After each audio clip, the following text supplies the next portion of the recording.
Second time pregnancy అయితే ఒక పాప పుట్టిందనుకోండి ఫస్ట్ టైం. ఒక పాప అయితే ఒక బాబు అనుకోవడం, ఒక బాబు అయితే ఒక పాప అనుకోవడం కామన్ కదా. కానీ వాళ్ళే పుట్టాలని రూల్ లేదు కదా. కానీ ఒక పాప తర్వాత ఇంకొక పాప పుడితే ఉంటుందండి అసలు. పేరెంట్స్కి ఏం ఫీలింగ్స్ ఉండవు, వాళ్ళు ఎవరైనా సరే రిసీవ్ చేసేసుకుంటారు. పక్కింటోళ్ళకి, ఎదిరింటోళ్ళకి, రిలేటివ్స్కి, వాళ్ళకి వీళ్ళకి మాత్రం చాలా ప్రాబ్లమ్స్ వస్తాయి. ఇద్దరు అమ్మాయిలా, మళ్ళీ అమ్మాయా, ఒక అబ్బాయి పుట్టితే బాగుండు కదా. God will be decided the destiny. మనం ఏం చేయలేదు, మనం ప్రొసీడ్ అవ్వడమే. అందరికీ తెలిసిన విషయం.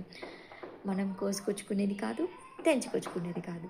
అలాంటప్పుడు ఎందుకని వాళ్ళని పాయింట్అవుట్ చేసి మాట్లాడతారు, ఇద్దరు అమ్మాయిలు ఇద్దరు అమ్మాయిలు ఇద్దరు అమ్మాయిలు అనేసి. కరెక్టే, ఒక అబ్బాయి ఉంటే బాగుంటుంది అని ఎవరికైనా అనిపిస్తుంది. కానీ పుట్టినప్పుడు పాయింట్అవుట్ చేసి మాట్లాడకూడదు, ఇద్దరు అమ్మాయిలు అయ్యారు ఇద్దరు అమ్మాయిలు అయ్యారు అనేసి.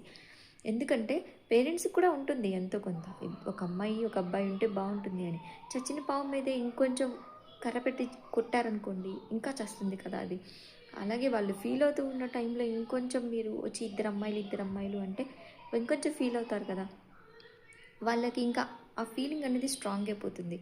అందుకనేసి ప్లీజ్ పాయింట్అవుట్ చేయకండి, ఆ మాటని కూడా తేకండి. అందరికీ తెలిసిన విషయాన్ని మళ్ళీ మళ్ళీ మళ్ళీ మళ్ళీ ఎందుకు అలాగా మాట్లాడుతారో నాకు తెలీదు. నాకు ఇద్దరు పిల్లలైన తర్వాత మాత్రం ఈ వాయిస్ నేను ఎన్నిసార్లు విన్నాను, ఇద్దరు అమ్మాయిలా, ఒక బాబు లేడా, ఒక అమ్మాయి కూడా లేదా, ఒక అబ్బాయి కూడా లేడా అనేసి. దేవుడిచ్చాడు, మనం తీసుకోవడం. అలాంటి వాళ్ళు లేని వాళ్ళు కూడా చాలామంది ఉన్నారు కదా.